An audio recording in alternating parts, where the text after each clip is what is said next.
بسم اللہ الرحمن الرحیم۔ اس سورت کی پہلی 10 آیات کے بارے میں حضرت عمر رضی اللہ تعالی عنہ روایت کرتے ہیں کہ جب آپ صلی اللہ علیہ وسلم پر وحی اترتی تو آپ کے چہرے کے آس پاس شہد کی مکھی کی سی گنگناہٹ جیسی آواز آنے لگتی۔ ایک دن آپ پر وحی نازل ہوئی تو تھوڑی ہی دیر بعد آپ نے قبلے کی طرف منہ کر کے اور دونوں ہاتھ اٹھا کر دعا کی، اللہم زدنا ولا تنقصنا وَأَكْرِمْنَا وَلَا تُهِنَّا وَأَعْتِنَا وَلَا تَحْرِمْنَا وَآثِرْنَا وَلَا تُؤْثِرْ عَلَيْنَا وَارْضَ عَنَّا وَأَرْضِنَا۔ اس کا ترجمہ ہے، اے اللہ ہمیں زیادہ کر، تھوڑے نہ رہنے دے، یعنی ہماری تعداد میں اضافہ کر اور کمی نہ کر، ہمیں عزت عطا فرما، ذلیل نہ رہنے دے، ہمیں عطا کر اور محروم نہ رکھ، ہمیں دوسروں پر مقدم کر، دوسروں کو ہم پر مقدم نہ کر، ہمیں خوش کر دے اور ہم سے خوش ہو جا۔ اس دعا کے بعد آپ نے فرمایا، مجھ پر 10 آیات نازل ہوئی ہیں، جو ان پر عمل کرے گا جنت میں داخل ہوگا۔ اور پھر آپ صلی اللہ علیہ وسلم نے قد افلح المؤمنون سے لے کر 10 آیات پڑھی۔ اسے ترمذی نے روایت کیا ہے۔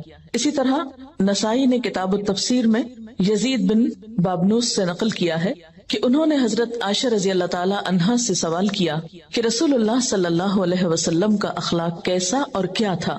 انہوں نے فرمایا، آپ کا خلق یعنی طبعی عادت وہ تھی جو قرآن میں ہے، اور اس کے بعد یہ 10 آیتیں تلاوت کر کے فرمایا، بس یہی خلق اور عادت تھی رسول اللہ کی صلی اللہ علیہ وسلم۔ یہ حدیث کافی مشہور ہے، کان خلقہ القرآن، کہ آپ کا اخلاق قرآن تھا، لیکن اس کے بعد یہ 10 آیتیں تلاوت کر کے فرمایا، بس یہی خلق اور عادت تھی رسول اللہ صلی اللہ علیہ وسلم کی۔ تو گویا حضرت عائشہ رضی اللہ تعالی عنہا نے پورے قرآن پاک میں سے خصوصاً ان 10 آیات کی تلاوت کر کے آپ کا اخلاق ان کے مطابق بتایا۔ انہی آیات کی روشنی میں مجھے اور آپ کو بھی اپنے اخلاق کا جائزہ لینا ہے، اپنے آپ کو پرکھنا ہے کہ کیا ہمارے اندر یہ صفات اور یہ عادات پائی جاتی ہیں۔ کیوں؟ اس لیے کہ قد افلح المؤمنون الذین هم فی صلاتهم خاشعون، یقیناً فلاح پا گئے وہ مومن، اور پھر آگے ان صفات کا ذکر ہے کہ جن کے اندر یہ صفات ہیں وہ فلاح پا گئے۔ اس سے یہ پتہ چلتا ہے کہ اگر یہ صفات نہیں ہیں، یہ باتیں جو آئندہ بتائی جانے والی ہیں، اگر یہ ہمارے اخلاق اور کردار کا حصہ نہیں ہے اور ہم ان صفات سے محروم ہیں تو ہم رزق پر ہیں۔ کہیں ایسا نہ ہو کہ اس کامیابی سے محروم ہو۔ اگر ہم حقیقی معنوں میں کامیاب ہونا چاہتے ہیں تو پھر کوشش کر کے ان صفات کو اپنے اندر پیدا کرنا ہوگا۔ تو آئیے دیکھتے ہیں کہ اللہ تعالیٰ کیا فرما رہے ہیں۔ قد افلح المؤمنون، یقیناً فلاح پا گئے مومن۔ فلاح پانے کے لیے سب سے پہلی صفت ایمان۔ ایمان کے بغیر اگرچہ یہ صفات ساری یا کوئی ایک آدھ میں سے کسی شخص کے اندر ہو بھی تو اس کو اس سے فائدہ نہ ہوگا۔ یہ صفات بھی اس وقت فائدہ دیں گی جب ایمان ہوگا۔ یہاں کامیابی کے لیے لفظ فلاح استعمال ہوا ہے، کامیاب ہو گئے مومن، فلاح پائی مومنوں نے۔ تو فلاح کا لفظ فے لام ہے سے ہے، جس کے 3 معنی ہوتے ہیں، نمبر 1 پھاڑنا، نمبر 2 کامیابی، اور نمبر 3 بقا، باقی رہنا۔ فلاح کے معنوں میں جو چیرنا، پھاڑنا، کاٹنا ہے، اسی سے لفظ فلاح بھی نکلا ہے۔ کاشتکار کے لیے لفظ استعمال ہوتا ہے جو زمین کو پھاڑتا ہے، چیرتا ہے، کھیتی کاٹتا ہے اور کامیاب ہوتا ہے۔ پھر اسی طرح دوسرا معنی فلاح کا کامیابی ہے، تو اس کے معنی میں یہ بات آتی ہے جیسے کہ قاموس میں آتا ہے، فلاح کا معنی ہے ہر مراد حاصل ہو اور ہر تکلیف دور ہو۔ یعنی کامیابی کیسی، یا کامیابی کا مفہوم کیا ہے اس میں؟ ہر مراد حاصل ہو، یعنی جو دل چاہے وہ مل جائے، اور ہر تکلیف دور ہو، یعنی جو ناپسندیدہ چیزیں ہیں وہ انسان سے ہٹ جائیں۔ اس قسم کی کامیابی کے لیے یہ لفظ فلاح استعمال ہوتا ہے۔ اور تیسری چیز بقا کے ہے، یعنی اس میں لفظ باقی رہنے کا معنی بھی ہے کہ کامیابی ایسی نہیں جو وقتی ہو۔ مثلا کوئی ایک دن یا ایک گھنٹہ یا ایک لمحہ آپ کا ایسا گزرا کہ جو آپ چاہتے تھے وہ آپ نے کر لیا، اور جو آپ ناپسند کرتے تھے وہ آپ سے دور ہو گیا، اور اگلے ہی لمحے وہ سب مصیبتیں پھر لوٹ آئیں جن کو آپ اپنے سے ہٹانا چاہتے تھے۔ اس فلاح کی طرف یہاں اشارہ ہے جو ہمیشہ کی ہے، جزوی یا وقتی کامیابی نہیں، ہمیشہ کی کامیابی۔ اسلام کی نظر میں مفلح وہ ہوتا ہے جو دنیا میں رہ کر اپنے رب کو راضی کرے اور اس کے بدلے میں آخرت میں اللہ تعالیٰ کی رحمت اور بخشش کا مستحق ہو۔ اس کے ساتھ اگر دنیا بھی مل جائے تو اچھا، اگر دنیا نہ بھی ملے تو جو شخص آخرت کی کامیابی پا گیا وہی دراصل مفلح ہے۔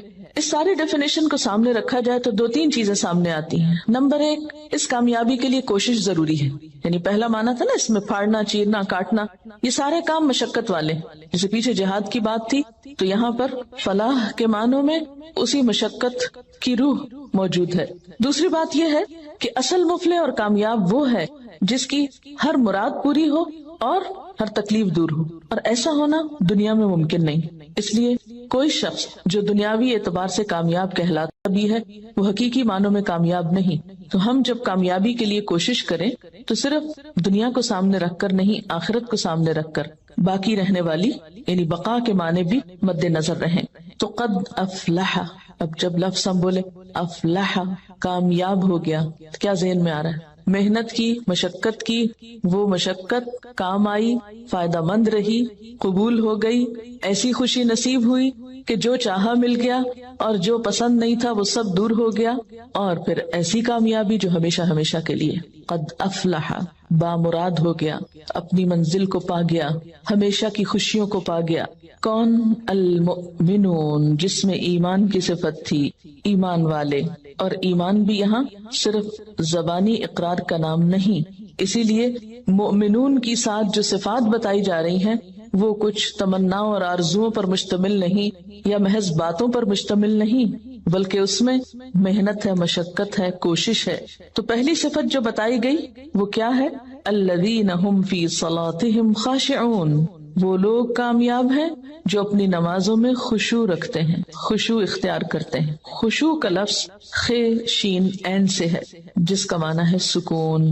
ایسی نماز جس میں سکون ہو، دل کے اندر بھی اور ظاہری حرکات میں بھی، یعنی دل میں اللہ کا خوف ہو، اللہ ہی کی محبت ہو، اللہ کی طرف دھیان ہو، اور دل کے اندر یہ احساسات اتنے گہرے ہوں کہ انسان کے ظاہری رویے میں بھی نظر آ رہے ہوں، اس کے اعضاء پر بھی ان کا اثر ہو۔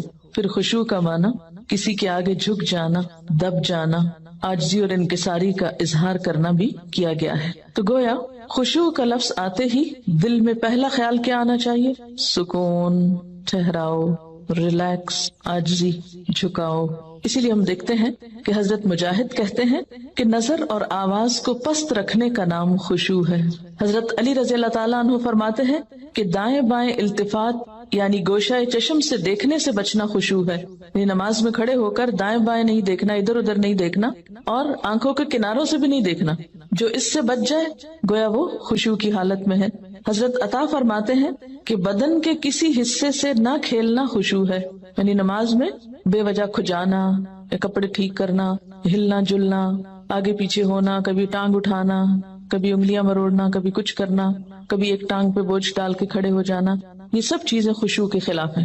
حضرت ابو ذر رضی اللہ تعالیٰ عنہ سے روایت ہے کہ رسول اللہ صلی اللہ علیہ وسلم نے فرمایا، اللہ تعالیٰ نماز کے وقت اپنے بندے کی طرف برابر متوجہ رہتا ہے جب تک وہ دوسری طرف التفات نہ کرے، یعنی بندہ جب رب کی طرف متوجہ رہتا ہے تو رب بھی بندے کی طرف متوجہ رہتا ہے۔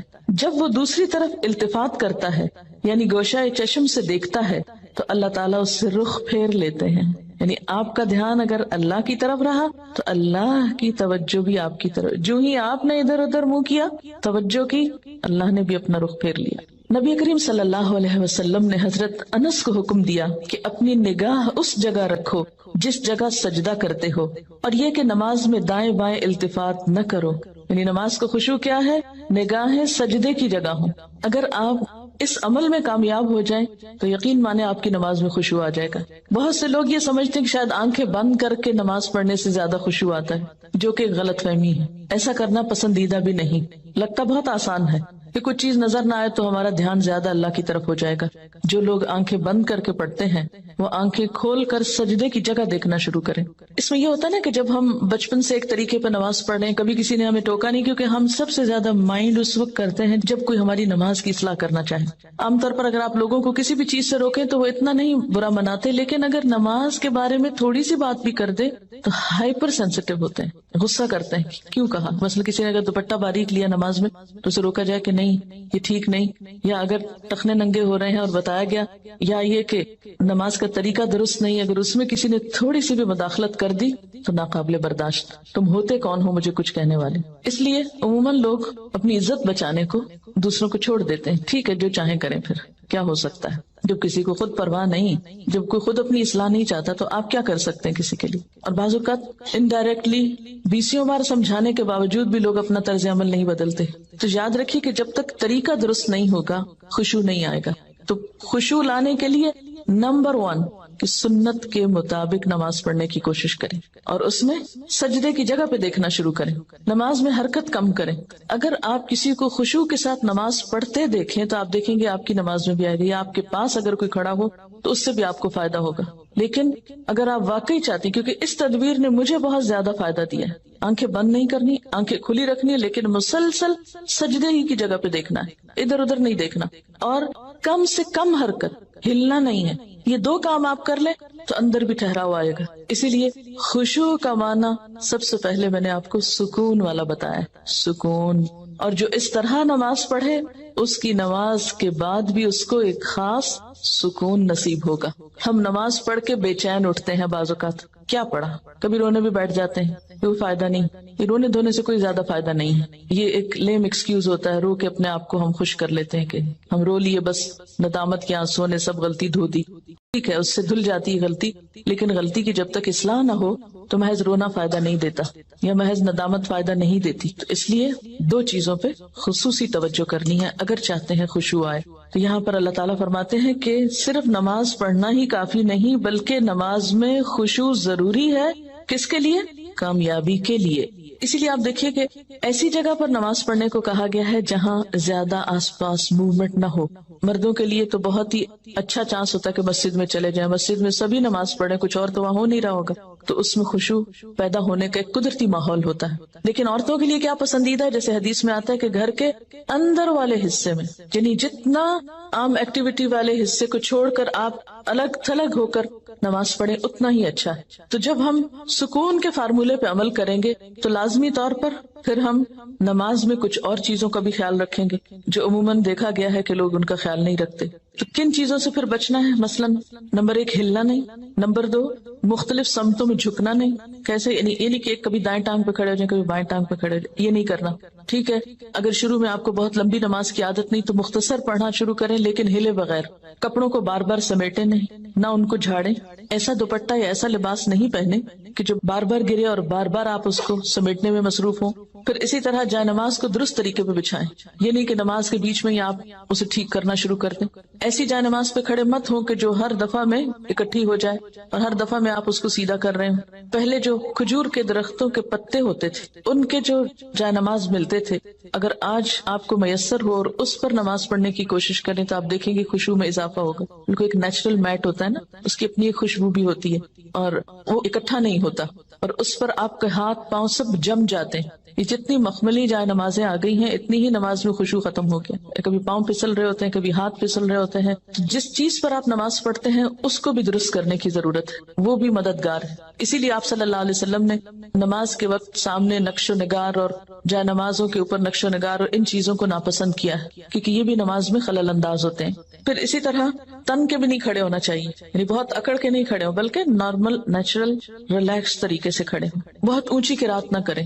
مثلاً اگر آپ تہجد میں یا نفل کسی میں ذرا سا زیادہ تلاوت کرنا چاہتے ہیں، بہت چیخ چلا کے نہیں کریں. یا کہیں آپ امامت کرا رہے ہیں تو اس صورت میں بھی قرات میں عاجزی ہونی چاہیے، کیونکہ وہ بھی خشوع میں اضافہ کرے گی. اسی طرح گا گا کر تلاوت کرنا یہ بھی درست نہیں، مصنوعی تکلف سے تلاوت کرنا. پھر اسی طرح نماز میں جمائیاں لینا اور لیتے چلے جانا نہیں، ان کو کنٹرول کریں.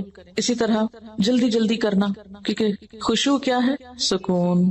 اور سکون میں کیا ہے کہ آپ جب قیام کریں تو ہلنا بند کر دیں، رکوع کریں تو اتنی دیر رکوع کریں کہ جسم ہلنا بند کر دے. رکوع سے جب اٹھیں تو کھڑے ہو کر دوبارہ اتنا کھڑے ہوں کم از کم کہ آپ کا جسم ہلنا بند کر دے. پھر جب آپ سجدے میں جائیں ٹک جائیں اور اس وقت سر اٹھائیں جب تسبیحات پوری ہو چکی ہوں اور ہلنا بھی ختم ہو چکا. یہ نہیں کہ آپ ایک کانسٹنٹ موومنٹ میں کھڑے ہوئے تو رکوع میں ہلتے ہلتے پھر کھڑے ہو گئے، پھر سجدے میں ابھی ہلنا بند نہیں تو پھر کھڑے ہو گئے اور پھر واپس پلٹ گئے. یہ ماری ماری نماز جو ہے جلدی کی، اس سے قطعاً خشوع نہیں آتا. خشوع کے لیے آپ کو ٹھہر ٹھہر کر آہستہ نماز پڑھنی ہوگی. اسی طرح اگر کوئی چیز نماز میں اذیت دے رہی ہو تو اس کو ہٹانا ضروری ہے، کیونکہ بعض اوقات جب ہم کہتے ہیں نا سکون اور ٹھہر جانا، تو اس میں ہم ایسا ٹھہرتے ہیں کہ کوئی چیز اگر ہمیں اس میں پریشان کر رہی ہے، چبھ رہی ہے، یا کوئی خارش ہو گئی یا کچھ، تو ہم اس کی طرف بھی توجہ نہیں دیتے، نتیجہ کیا تو کچھ سمجھ نہیں آتا پڑھ کیا رہے. تو یہ ان نیچرل قسم کا سکون بھی طاری نہیں کرنا. اس میں کوشش کریں کہ کم سے کم موومنٹ سے اس سبب کو دور کر دیں. مثلا اگر کہیں خارش ہوئی ہے تو ایک ہاتھ سے بس اس جگہ ہلکا سا دبا کے خارش کر دیں، یہ نہیں کہ ہلا ہلا کے خارش شروع کر دیں، یا بالوں سے کھیلنا یا کپڑوں سے. مختلف لوگوں کو دیکھ کے آپ اندازہ کر سکتے ہیں کہ کون کس طرح پڑھ رہا ہے نا، اور اس سے اپنے آپ کو کمپیئر کرتے ہیں. تو یہ ساری چیزیں جو ہیں ہل جل کی، یہ نماز کی خشوع میں اثر انداز ہوتی ہیں. پھر ایک اور مرحلہ ہے اور وہ ہے اندر کے خیالات اور سوچوں کا. بہت سے لوگ اس پر پریشان ہوتے ہیں. اگر آپ اس طریقے پہ عمل کریں گے، سجدے والی جگہ پہ دیکھنا ذرا شروع کریں، آپ دیکھیں گے خیالات کم ہو جائیں گے. بہرحال ہر شخص کا اپنا اپنا حساب ہو سکتا ہے، کیونکہ اللہ کے رسول صلی اللہ علیہ وسلم کی کوئی بات بھی حکمت سے خالی نہیں. تو خیالات دو طرح کے ہوتے ہیں، ایک ہوتا ہے خیالات کا آنا اور ایک ہوتا ہے خیالات کا لانا. آنے والوں کو تو آپ روک نہیں سکتے، پاسبل ہی نہیں. اور ایک ہوتا ہے خود انوائٹ کرنا، کسی کو بلانا، دعوت دینا، اس کو آپ بہرحال کنٹرول کر سکتے ہیں. اب جو بن بلائے آ جاتے ہیں ان کو آپ اگنور کر دیں، کیونکہ ہمارا دماغ ایسی چیز ہے کہ جو کانسٹنٹلی کام کرتا ہے، رکتا نہیں ہے. آپ سو رہے ہوں تب بھی وہ خوابیں دیکھتا رہتا ہے، آپ جاگ رہے ہوں، آپ کسی سے بات کر رہے ہوں تو ضروری نہیں کہ آپ کی پوری توجہ وہاں ہو. بہت دفعہ ایسا ہوتا ہے کہ بات کرتے ہوئے آپ کا دھیان وہاں بھی ہوتا ہے اور کہیں اور بھی ہوتا ہے. تو ان تمام چیزوں پر جو خیالات تو خود بخود آ رہے ہیں وہ آتے رہیں گے، اس کو نہیں آپ روک سکتے. مثلا کانوں کے اوپر تو آپ کیا کرتے ہیں، ہاتھ رکھ سکتے ہیں، آنکھوں کو بند کر سکتے ہیں، زبان بند کر سکتے ہیں، لیکن دماغ کے خیال کا کیا کریں؟ کوئی ڈھکنا نہیں دے سکتے، کسی قسم کا کنٹرول، کوئی سوئچ نہیں آف کر سکتے. وہ تو خدا نخواستہ آف ہوا تو پھر تو گئے، آن نہیں ہو سکتا پھر. اب یہ بڑی مشکل ہے، اس لیے ان کے پیچھے نہ پڑے، ان کو زیادہ سوچے نہ، ان کو اہمیت نہ دے، ان کو اپنے اوپر حاوی نہ ہونے دے، ان کا تذکرہ نہ بہت زیادہ کریں. کہ کچھ لوگوں کو میں نے دیکھا وہ ہر ایک کو لے کے بیٹھ جاتے ہیں، میں کیا کروں، خیال بہت آتے ہیں نماز میں. کسی کے پاس کوئی جادو کی چھڑی نہیں کہ جو ایک آپ کو لگائے گا اس وقت اور آئندہ آپ کے خیالات نہیں آئیں گے.